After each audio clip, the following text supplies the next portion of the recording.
Allez, on parle des Nose Rider rétro, sujet qui me tient particulièrement à cœur. On a une gamme qui est assez simple à comprendre parce que globalement c'est un crescendo. Euh, on va avoir des planches qui vont être, à mesure qu'elles vont s'allonger, globalement de plus en plus porteuses au nose évidemment, avec de plus en plus de stabilité euh, et de plus en plus de glisse. Et aussi des tails qui vont un petit peu s'élargir pour les raisons que je vais vous expliquer. On commence par la pampa. La pampa qui, à l'origine, alors je vais vous la mettre comme ça, hop là. La pampa qui, à l'origine, est très inspirée des pigs, c'est-à-dire une planche avec un mètre rebot qui est très reculé, une largeur assez importante entre les deux pieds quand on est à l'arrière et qui, au niveau du one foot off, chute fortement. Donc on a un mètre rebot qui se situe par ici. Un pig, ça peut même être encore plus reculé. On a un mètre rebot qui est assez reculé. Une largeur avant qui reste généreuse.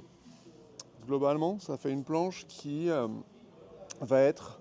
on va rouler sur le tail comme ça. Elle va très facilement s'enrouler sur le tail. On va la positionner facilement. Elle va faire des roundhouse très simplement, les drop knee turn très simplement. Et du coup, cette pampa, c'est un peu l'entrée dans le monde du nose rider rétro sans trop de difficultés. On conserve le principe des rails 50-50. Donc on a un rail ici qui est particulièrement efficace dans des situations avant le planning, donc des situations qu'on qualifie de carène à déplacement. On a un rocker qui n'est pas particulièrement brutal à l'avant ni à l'arrière. Ça reste très doux, très modéré, relativement bas. Donc la pampa, planche d'entrée dans les boards les boards rétro nose rider. Je vais les mettre comme ça.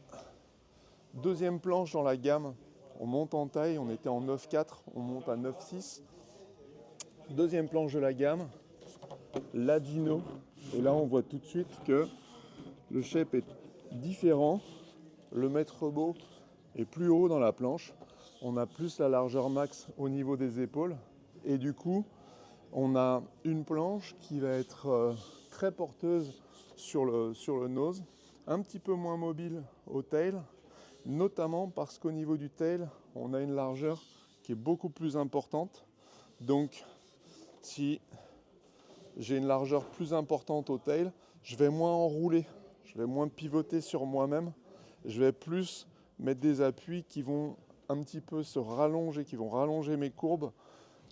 Pour compenser ça, vous voyez que j'ai mis un rocker très important sur le tail, sur la partie arrière de la Dino. Donc si on la regarde comme ça, on a toujours nos rails 50-50 particulièrement adaptés à des basses vitesses. Et on a un tail rocker, je ne vais pas la cogner dans les foils. On a ici vraiment un kick. Et c'est un kick qu'on va retrouver aussi sur le plan de pont. Vous voyez, ce kick, il n'est pas gommé sur le pont par un volume qui tirerait tout droit. Donc qu'est-ce que ça produit comme effet? Cette courbe à la fois sur la carène et sur le pont. Eh bien sur la carène, on a du coup une planche qui, quand je veux rentrer dans les courbes, je vais bien immerger le coin qui est là et je vais pouvoir pivoter sur ce rocker important. Et quand je vais être au nose, l'eau qui vient sur ma planche, ici, vient rencontrer cette courbe de pont et ça va avoir pour effet, une planche plate aurait tendance à descendre naturellement, à suivre la trajectoire, voire s'effacer dans la trajectoire. Une planche qui a cette courbe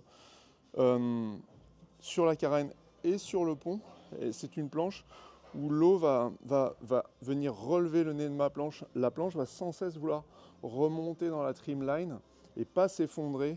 Donc je ne vais pas avoir besoin de mettre des appuis très internes, très à l'intérieur de ma planche pour pouvoir sans cesse la tenir. Ça va m'aider parce que si je n'ai pas ces appuis forts à mettre à l'intérieur de ma trajectoire, je ne vais pas faire de faute où à un moment ça va déraper d'un coup. Donc je ne vais pas non plus être obligé de mettre des dérives trop importantes, des dérives énormes pour compenser ce phénomène de dérapage.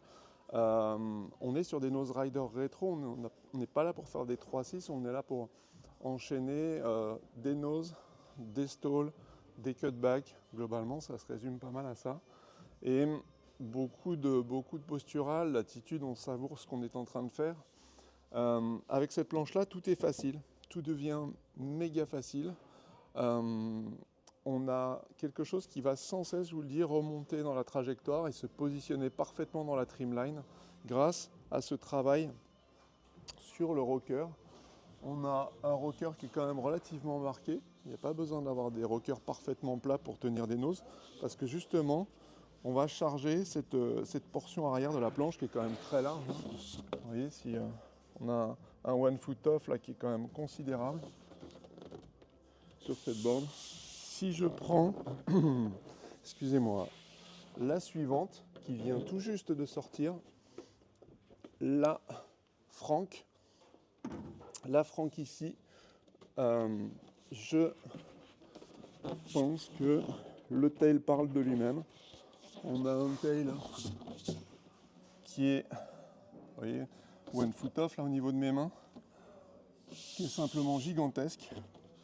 On conserve des rails 50-50, toujours pour glisser avant d'être dans une situation de planning. On ne cherche pas à ricocher sur l'eau, on cherche à glisser dans l'eau. Ces rails s'effacent dans l'eau très facilement, laissent filer l'eau très facilement.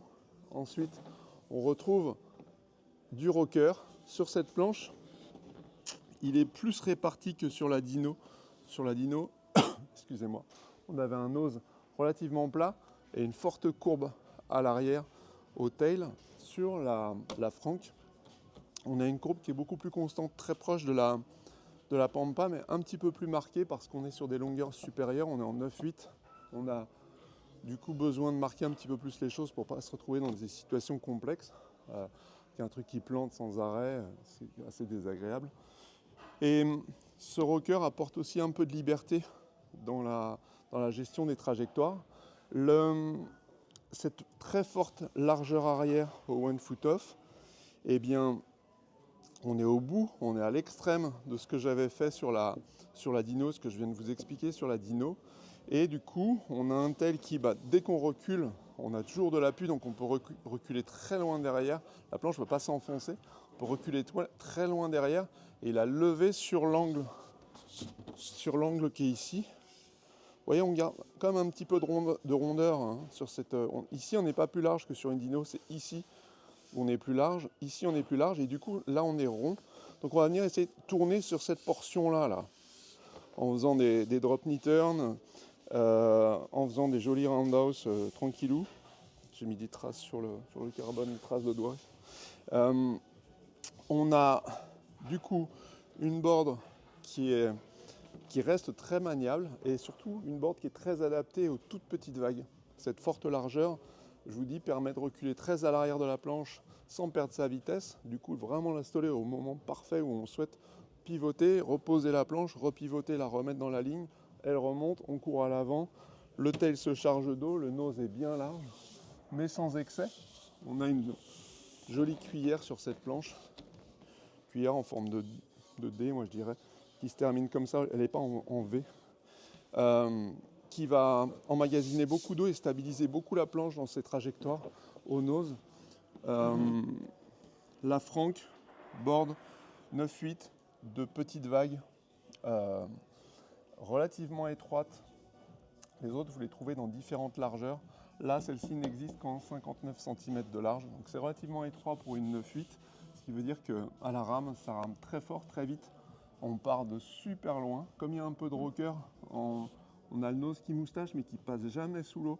Donc on peut vraiment ramer très fort, très longtemps, et basculer dans des pentes qui n'en sont pas, quoi. Donc ça, c'est des gros avantages. La Frank est une Dino extrémisée. Dans un autre registre, hop, je peux la remettre par là. Dans un autre registre, et j'aurais tendance à dire, hop là, quasiment à l'opposé, on trouve l'Incredible avec, pardon, ces petits wingers ici. Un tail, donc les wingers au-dessus de mes mains. Et du coup, un one foot off au niveau de mes mains qui finalement est assez maigre.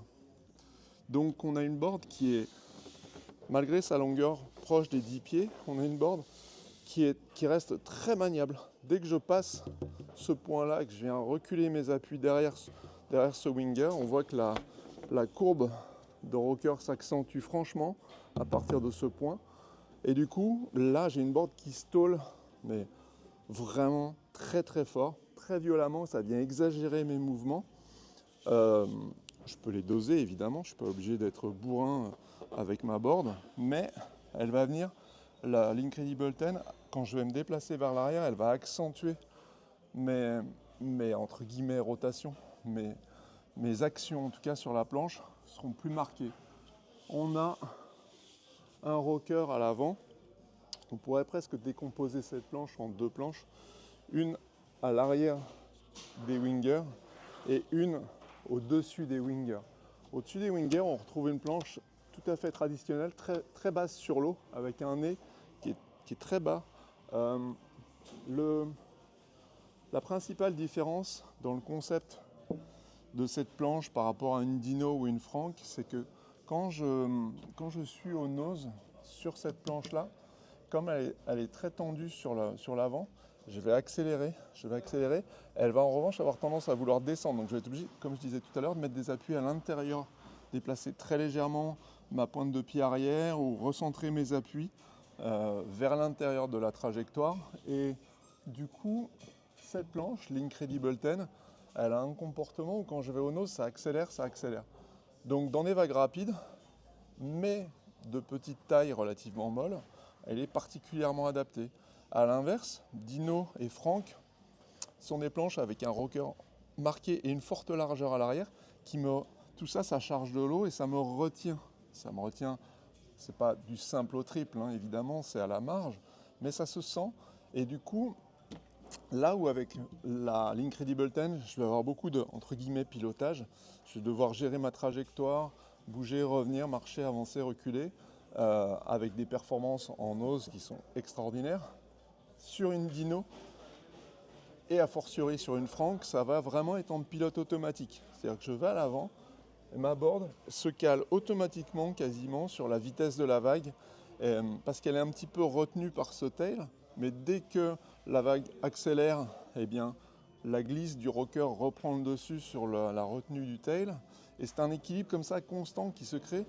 J'ai mis 30 ans à arriver à ces shapes-là. Il y a vraiment un travail long de dosage de chaque petit paramètre. Donc, la différence entre une Incredible 10 et une Dino et une Frank, la Frank étant la version extrême de la Dino, c'est ça, c'est cette absence de retenue qu'on a sur cette planche-là. On a une planche qui file, qui a de l'allant, qu'on doit piloter autour de la trimline pour bien se positionner. Certains adorent ce feeling-là. C'est mon cas. La Dino, la Frank, c'est des planches qui sont un petit peu plus retenues, qui vont monter naturellement. Elles vont remonter dans la pente, des fortes largeurs au tail. Et c'est pas du tout le même comportement quand on va se déplacer vers l'arrière et qu'on va vouloir staller la planche. Si je les mets, vous voyez, les unes sur les autres, il me semble que c'est assez flagrant. Tu vas bien voir, regarde, on va les filmer par-dessus. Tu vois là, tu vois ce morceau qui est en plus là sur une Frank par rapport à une Incredible 10, alors qu'ici, tu vois, on revient quasiment, hop, ça y est, on y est là, tu vois. On est à la même courbe et là, elle se sépare. Et là, mon IT se réduit alors que ma Frank reste très large. Je suis en train de la pousser. Mais vous voyez, là, j'ai une forte différence, sachant que quelques millimètres ici génèrent une vraie différence sensible, quelques centimètres. C'est monstrueux, ce sont deux mondes différents. Je voudrais, pour continuer sur le sujet des... Pardon, je suis un peu malade. Pour continuer sur le sujet des Nose Rider rétro, je voudrais parler des différentes technologies. On a évidemment un catalogue de technologies très vaste chez Gong, puisqu'on est fabricant de plein de sports de glisse différents. À l'origine, on est fabricant de planches de surf, je suis shaper de planches de surf. à l'origine, mais on a étendu nos compétences sur, au départ, la planche à voile, puis maintenant, tout ce que vous voyez autour de nous, jusqu'au foil dernier arrivé, des évolutions technologiques. Donc, on est capable d'injecter dans les besoins d'un nose rider super traditionnel des technologies très variées qui apportent des comportements très différents. La première technologie, comme par hasard, c'est celle qui est tout en dessous. Regarde, je vais te la ressortir. La première des technos, celle que tout le monde connaît, c'est la technologie en PU. Hop là. Techno PU, pardon, polyuréthane. On a sur cette planche-là, excusez-moi, un pain de mousse relativement dense et une stratification en polyester. Donc ça, c'est la technologie de base. Ça apporte, vous les retrouvez en version peinte, en version teintée en custom. C'est une technologie qui a de grandes qualités parce que déjà, on fait des planches dans ces technologies-là depuis les années 50-60. Donc c'est une technologie qui est maîtrisée par un très grand nombre d'acteurs. Donc si vous avez besoin de les faire réparer, c'est extrêmement simple. Vous pouvez les réparer vous-même parce que c'est facile. Et l'intérêt de cette technologie, c'est que vous avez beaucoup d'inertie dans la planche. La planche est entre guillemets relativement lourde. En tout cas, si elle est solide, elle est lourde. Et du coup, quand vous allez marcher, par exemple, vers le nose, c'est pas la planche qui va reculer. La planche, elle a son inertie, elle avance. Et du coup, vous avancez sur la planche et vous ajoutez de la vitesse, vous ajoutez de l'allant. Donc, l'intérêt du polyester, sur résine polyester sur une planche en PU, c'est ça, c'est conserver cette inertie, cette relative lourdeur qui nous amène à avoir cette glisse très constante dans des vagues relativement molles. C'est particulièrement appréciable et ça permet aussi à la planche de ne pas se dérober sous vos pieds à la moindre petite erreur. On n'a pas une planche qui est faux folle. Sur la suite des technologies, on a une technologie qui est très similaire, mais sur base, hop, je vais la mettre là. Donc c'est sur base de pain en polystyrène, des technologies qu'on appelle EPS. Polystyrène, ça fait pas très chic, mais ces technologies, elles ont l'avantage d'avoir une grande plasticité, on va dire. C'est-à-dire que le pain à l'intérieur est plus léger qu'un pain utilisé sur des planches en PU. On a un pain, une âme, un cœur qui est un peu moins lourd. Donc on a une planche qui est réactive. Et du coup, au lieu d'en rester là, ce que je souhaite, moi, c'est plutôt venir recharger les pots qu'on va mettre au-dessus, donc les stratifications. On va en mettre plus épais sur une planche en EPS que sur une planche en PU dans la gamme des Nose Rider rétro, de manière à conserver cette inertie, à conserver une board qui a de l'allant. Quand je marche, c'est pas elle qui recule. Quand je recule, elle ne s'envole pas sous mes pieds à devenir incontrôlable. Tout reste très maîtrisé, très linéaire, très doux. Donc sur cette technologie en EPS, je vais avoir quasiment je vais retrouver en tout cas l'inertie que j'aime sur une planche en PU. En revanche, la technologie qui est ici est une technologie plus pointue, plus récente et qui est moins sensible au choc, le choc ponctuel, l'impact, le coup que vous tapez dans quelqu'un. Avec une planche en époxy, je vais avoir une plasticité, je disais tout à l'heure, et je vais avoir un retour de la matière et qui va être beaucoup plus efficace que sur une résine polyester. Et ma résine polyester, si je mets un choc suffisamment fort, elle va étoiler, elle va se fendiller, alors que là, ça va bouger, revenir. Voire bouger, revenir un peu moins que ça aurait dû, mais ça ne va pas forcément éclater, ce n'est pas une coquille d'œuf. Ça, ce sont les propriétés de la résine époxy. Donc, plus dynamique, un peu plus de tolérance aussi, un petit peu plus de souplesse. Je reviens en place, je peux fléchir et revenir en place, alors que le polyester sera un peu plus dur à fléchir et un peu plus lent à revenir. Ce sont des contacts très différents. Donc ça, c'est vraiment lié à ce qui est au cœur de la planche, le pain de mousse, et à la résine qu'on utilise pour la stratification. L'évolution suivante, c'est d'utiliser exactement les mêmes composants internes, pain de mousse EPS, résine, et on couvre ça avec de la résine époxy. On conserve les propriétés qu'on avait sur la technologie EPS, et au lieu de stratifier tout ça avec une fibre de verre qui est très tendre, très tolérante, très tendre, très cool, on va dire, en termes de rendu sur l'eau, ça donne cette sensation d'un truc très cool.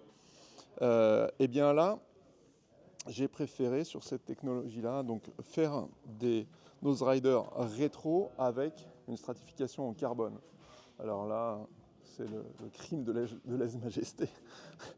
En fait, oui, c'est pas très habituel. Mais oui, ça marche de folie. Pourquoi ? Parce que, en fait, quand vous marchez sur un longboard, il n'y a qu'à faire des longboards extrêmement légers et donc peu, entre guillemets, entoilés, peu stratifiés ou sans latte, par exemple. Pour se rendre compte que quand on va au nose, il y a ce phénomène de je vais au nose sur un truc léger, c'est ma planche qui recule. Je me souviens, j'avais fait des protos à 2 kg en longboard, c'était insurfable. Insurfable parce que chaque fois que j'allais au nose, c'est la planche qui reculait, du coup je retranchais de la vitesse à ma vitesse souhaitée. Donc c'était vraiment pas du tout efficace. Ça bougeait, mais ça n'avançait pas. J'étais sans arrêt obligé de dynamiser. Dès que j'allais au nose, entre guillemets, je m'arrêtais, je perdais l'avantage. Avec le carbone, en fait, je lutte contre un deuxième phénomène négatif sur un nose rider, qui est le fait que plus je vais au nose, plus mon rocker tend à s'abaisser. Et s'il s'abaisse, ça engendre une différence de comportement qui est importante sur la gestion de mes trajectoires, sur le feeling que j'ai. J'ai une board, je vais à l'avant, elle se tend, je vais à l'arrière, elle se redresse, et du coup j'ai quelque chose qui n'est pas constant. Avec le carbone, je viens figer ma forme, le carbone étant beaucoup plus rigide que la fibre de verre. Je viens figer mon rocker, et du coup c'est ça l'intérêt sur un nose rider rétro, d'avoir une stratification en carbone, c'est d'avoir une board qui est parfaitement constante dans mes sensations. J'ai un drive, j'ai un toucher sur la planche qui est parfaitement constant. J'ai quand même suffisamment de couches pour atteindre les poids des autres planches, donc j'ai pas de perte d'inertie. Et j'ai une glisse qui est très prévisible finalement. Alors certains vont répondre que le carbone c'est bien, mais ça rebondit, ça tape sur l'eau. Alors déjà, oui, mais non. Parce qu'en fait, sur ce type de planche, on ne va pas vite. Si on est sur des petites vagues, on n'a pas de vitesse, on n'est pas comme si par exemple je fais un gun de grosses vagues et que je le fais en full carbone, je vais être obligé de le travailler différemment par rapport à une technologie que j'aurais pu faire sans carbone, qui elle absorberait effectivement beaucoup plus les variations du plan d'eau. J'aurais moins de vibrations avec une planche dans une technologie différente. Donc sur une technologie carbone, sur un gun, je vais être obligé de travailler ma carène différemment, travailler mon rocker différemment pour réussir à obtenir ce que je veux. Là, c'est pas le cas. J'ai pas ces contraintes-là sur un nose rider rétro. J'ai une board qui évolue dans des petites vagues. On parle de ça sur des boards rétro. Ça éventuellement, et ça quand on est énervé, ça reste des micro-vagues. On n'a pas dans ces vagues-là un clapot démentiel qu'on va rencontrer à 25 nœuds. Non, on est autour des 10 nœuds. Tout se passe entre guillemets au ralenti, c'est cool quoi. Donc ces phénomènes qu'on peut ne pas aimer sur les planches très perf avec le carbone, on ne les rencontre pas sur un Nose Rider rétro. Donc c'est vraiment une technologie qui va au contraire stabiliser vos sensations. Elle va figer la forme et, et vous amener un comportement absolument constant. Je vais mettre ça ici. Et pour vous présenter technologie suivante, on a la Dino ici qui est magnifique en technologie Origin 2.0. Donc là, c'est encore un autre mix de matières, un autre assemblage. On a sur cette board un pain en EPS, on a une stratification avec une résine époxy, et après tout change par rapport à ce que je viens de vous présenter. On a sur le pont et sur la carène une couche de bois de 0,6 mm qui est une forme de marqueterie, hein. C'est pas une impression, c'est pas une déco, c'est vraiment des lamelles de bois que l'on vient coller sur la fibre de verre qui elle-même est sur le pain en EPS. Donc là, on a du coup ajouté une feuille de bois sur un pain en EPS. Donc vous comprenez que par rapport à simplement une stratification sur un pain en EPS, on est beaucoup plus solide, c'est plus dur. On a quelque chose qui n'est pas que esthétique. Et pour couronner le tout, je vais poser une ceinture carbone tout autour de cette technologie sur ces planches-là. Ceinture carbone qui, comme elle travaille pas à plat. Vous voyez, si je mets mon carbone à plat, il apporte une certaine nervosité, un dynamisme, une réactivité. Mais si je viens le mettre sous cette forme-là, alors là, venir plier ça par rapport à venir plier ça, c'est quand même beaucoup plus complexe. Donc l'efficacité du carbone sur le pont est importante, sur les rails, c'est x100. Donc en conservant cette ceinture carbone tout autour de mes rails, je viens chercher à obtenir la gestion du flex que j'ai sur une planche full carbone. C'est hyper rigide sur les rails, c'est aussi relativement solide et très esthétique. Et au cœur de la planche, j'ai cette forme de tendresse du bois. J'ai quelque chose qui est plus cool. Donc c'est un peu le mélange des deux mondes que vous avez avec cette technologie. Mélange du dynamisme et de la constance des sensations du carbone avec un aspect très rétro que l'on met en valeur avec le bois. Dernière technologie, je n'avais pas de planche sous la main rapidement. Et dernière technologie, c'est la technologie Origine Pure, où là, eh bien, au lieu d'avoir une ceinture en bois, en carbone sur les rails, on se retrouve avec le bois qui vient vraiment se fermer. Alors là, c'est un travail de marqueterie d'une extrême précision, parce qu'en fait, ça ne se voit pas. C'est pour ça qu'on a un rail qui est peint, mais il y a plein de découpes, plein de découpes pour venir tourner autour du rail et venir couvrir l'intégralité du rail de bois. Donc c'est un travail qui est complexe, qui prend beaucoup de temps, travail humain de grande qualité. Et sur cette technologie appliquée au Nose Rider, eh bien, je vais créer les éléments de solidité et de durabilité sont apportés par ce bois, qui est une matière noble, qui est du coup un petit peu plus cool, plus tendre que ma version carbone, un petit peu plus dur au doigt que ma version époxy et bien sûr que ma version polyester. J'ai des qualités qui sont à chaque fois, on en parlait au tout début de cette vidéo, un crescendo. Donc à vous de placer le curseur. Cette planche-là irait entre, alors je vais la mettre dans l'ordre, PU, EPS, Origine Pure, Origine 2.0, EPS Pro. Et si on allait au bout, on ferait des planches en full sandwich PVC et carbone. C'est les FSP Pro qu'on trouve dans d'autres types de sports chez nous. Ça ne me semble pas très utile en longboard, j'en ai déjà fait. Il y a beaucoup de shapers qui ont fait ça. Je pense à François Pacou, un copain de chez Waves, qui a été un des premiers à faire ça avec Frédéric Meunier de chez Ace, pour qui je courais. D'ailleurs, la première planche qu'on avait fait comme ça est au plafond ici, la planche que Fred avait fait pour moi. Donc on a la possibilité de faire des planches full sandwich. Je pense pas que ce soit encore le sujet. Une marque qui a fait ça longtemps, c'était Surftech. Ces technologies-là sont d'excellentes technologies, c'est hyper durable. Par contre, c'est très très coûteux. Je trouve qu'un des intérêts du surf, c'est quand même de se mettre à l'eau facilement. Le paramètre économique est quand même un paramètre pour moi majeur. Dans la mise à l'eau, il n'y a pas beaucoup d'étapes avant le surf. Avant le surf, il y a apprendre à nager à la piscine ou en mer, faire du skim, faire du bodyboard et faire du surf.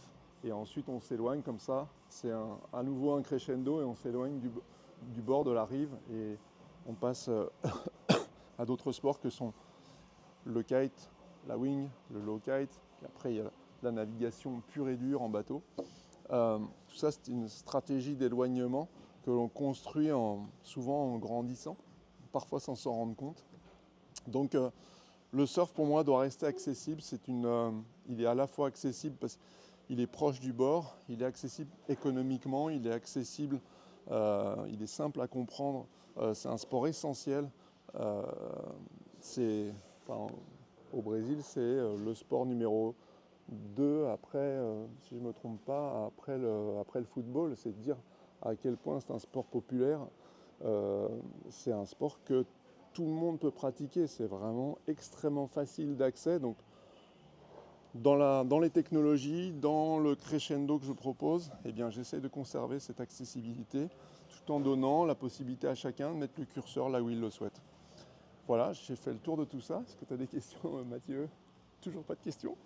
Eh bien, je pense en avoir terminé avec la présentation des Nose Rider rétro de la gamme Gong de cette année 2025.